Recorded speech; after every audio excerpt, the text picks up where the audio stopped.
합니다. 지금까지 광주의 숨은 맛집, 놀거리 정보가 가득한 사랑방 맛집 협찬, 날씨와 교통정보였습니다.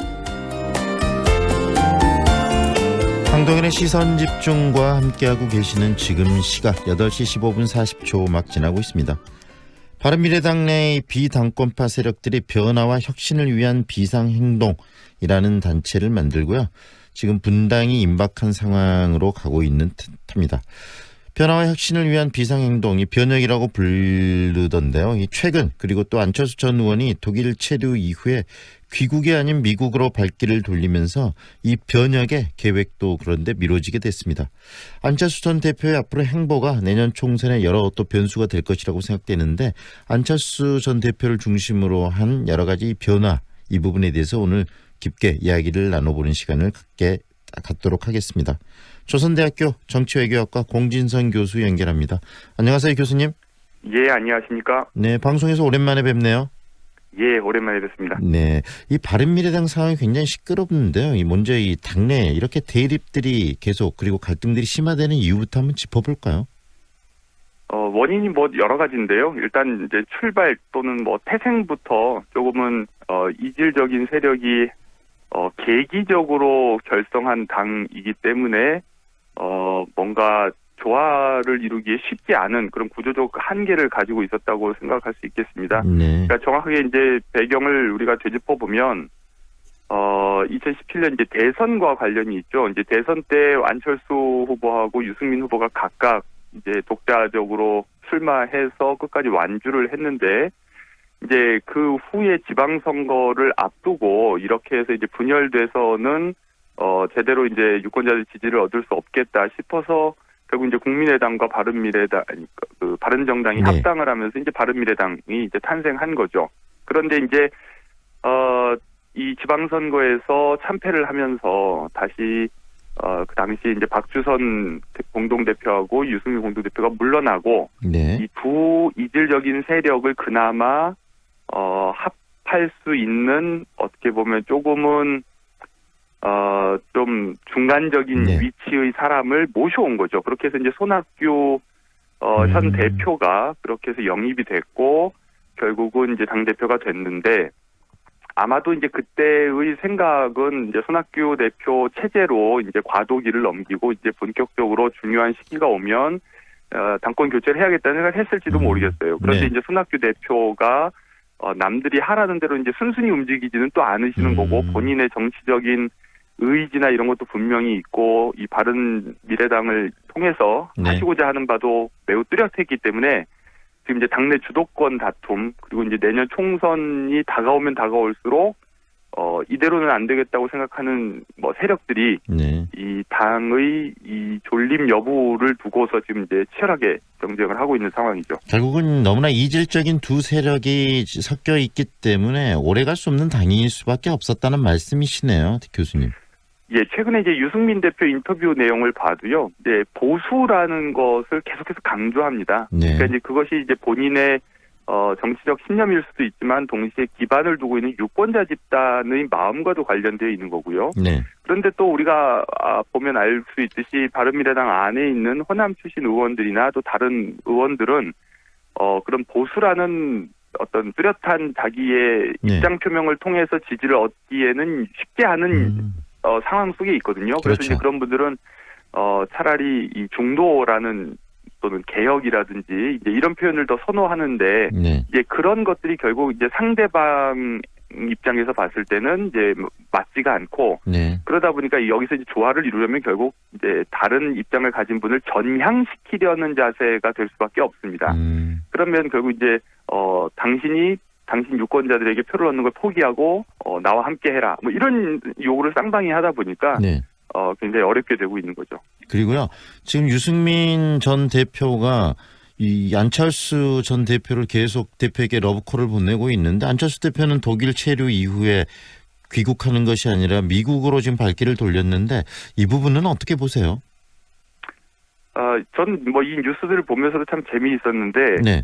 우리 유권자들이 이제 바깥에서 보면 같은 당을 하는 정치인들끼리는 밥도 자주 먹고 뭐 술도 자주 마시고 연락도 자주 하고 의논하고 해서 한 방향으로 움직일 것 같은데 네. 정작 연락을 자주 안 한다는 겁니다. 심지어 안철수계에 속하는 의원들조차도 뭐 함께 의논을 해가면서 뭔가 행보를 조정해가는 것이 아니라 네. 그냥 굉장히 이렇게 막연하게 뭐 생각을 하는 거죠. 그러다 보니까 이제 마치 안철수 전 대표가 무슨 신비주의 행보라도 하는 것처럼 네. 이렇게 묘사가 되고 있는데요. 분명한 건 본인의 정치적 그 진로, 뚜렷한 어떤 뭐랄까 여정표가 있는 것처럼 보입니다. 네. 이것이 이제 즉흥적으로 어떤 뭐 논쟁을 회피하려고 선택하는 것은 아닌 것 같고요. 네.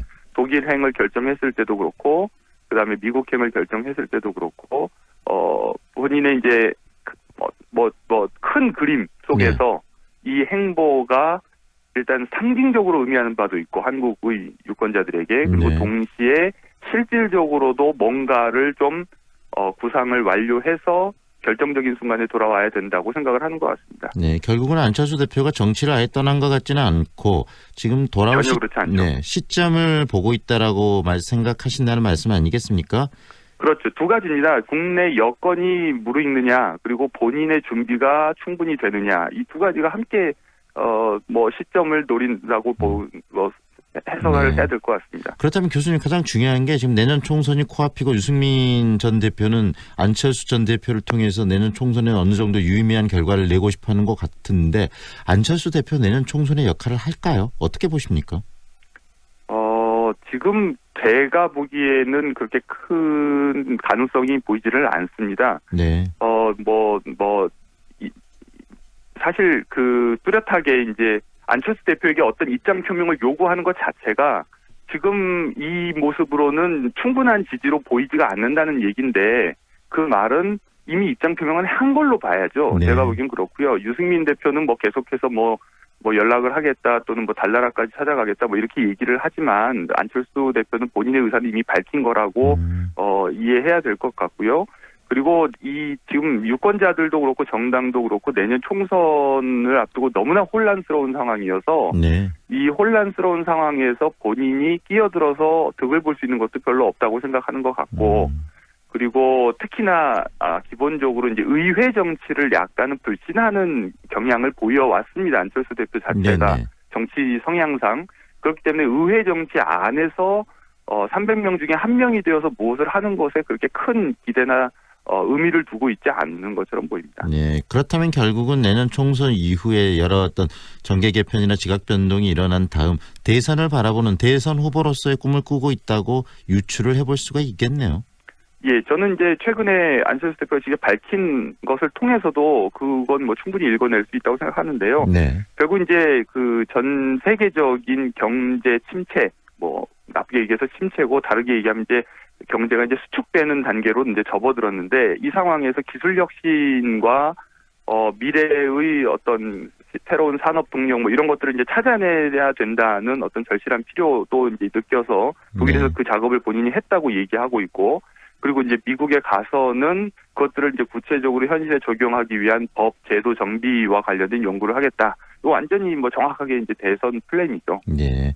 그렇다면요 하나 더 궁금한 게 지금 유승민 대표가 안철수 대표를 제대로 설득하지 못하면 유승민 대표를 중심으로 하는 이 현재 바른미래당의 이 보수계들 다시 자유한국당으로 복귀할까요? 근데 유승민 대표가 세 가지 조건을 들었습니다. 근데 이제 그 중에 제일 중요한 게 결국 이제 탄핵 인정 여부인데요. 네. 이제 광화문에서 벌어지는 이제 시위 현장들에 가서 봐도 그렇지만 지금 자유한국당도 그렇고 우리 공화당도 그렇고 서로 이제 자기들 중심으로 통합을 하기 위해서 굉장히 세게 지금 경쟁을 하고 있습니다. 그러니까 네. 우리도 공화당 쪽 사람들은 이제 자유한국당을 두고서 네. 대놓고서 이제 탄핵 반성하라 이거죠. 네. 그러니까 탄핵한 행위를 반성해야 우리가 힘을 합해주겠다. 또는 박근혜 대통령 석방이라든지 네. 이런 것들을 공개적으로 이제 외쳐라. 이제 이런 걸 일종의 테스트처럼 자꾸 요구하고 있는 상황이고 자유한국당은 그냥 아무런 표명을 하지 않으면서 모든 세력을 다 끌어안고 싶은 그런 속내만 비추고 있고 네. 그런데 유승민 대표 입장에서는 탄핵을 뭐랄까요 그러니까 탄핵을 인정하지 않는 한 자유한국당과 합치는 명분이 없기 때문에 네. 본인으로서 굉장히 좀 곤란한 상황이죠. 그래서 그런 여건들이 쉽게 갖추어질 수 있을 것 같지는 않습니다. 네, 바로 그 탄핵, 박근혜 전 대통령의 탄핵 여부를 가지고 이 보수가 굉장히 갈등을 겪을 거라는 이야기이시고요. 그렇다면 하나 더 궁금한 것은요. 지금 민주평화당도 당이 깨져 있고 바른미래당도 결국은 당이 깨지면 호남 의원 중심으로 어떤가 행보를 취할 것 같은데 이 호남 중심에 어떻게 보면은 이야기하는 대안 세력 3정당 만들어질 수 있을까요? 만약에 바른미래당이 분당 사태를 맞게 된다면 또는 뭐 네. 집단 탈당이 일어나게 된다면 근데 이제 이것이 가능성이 굉장히 낮아 보입니다. 왜냐하면 비례대표 의원 수가 많기 때문에 탈당의 효과가 그렇게 크지는 않을 거라고는 보는데 만약에 그런 일이 벌어지면 그 다음에는 결국은 교섭단체를 누가 먼저 구성하느냐가 관건이 되기 때문에 네. 지금 대한정치연대로 나와 있는 분들과 그리고 바른미래당 당권파들이 교섭단체를 구성하기 위해서 합당할 가능성은 없지는 않아 보입니다. 네. 앞으로 이 정계 개편 특히 야권 중심으로 어떻게 일어날지 좀 궁금해지는데 좀 더 깊은 이야기 자주 좀 모셔서 듣도록 하겠습니다. 오늘은 여기까지 들을게요. 고맙습니다, 교수님. 예, 안녕히 계십시오. 지금까지 조선대학교 정치외교학과 공진성 교수와 함께했습니다. 황동현의 시선집중 오늘 순서는 여기까지입니다. 오늘도 함께해 주셔서 고맙습니다.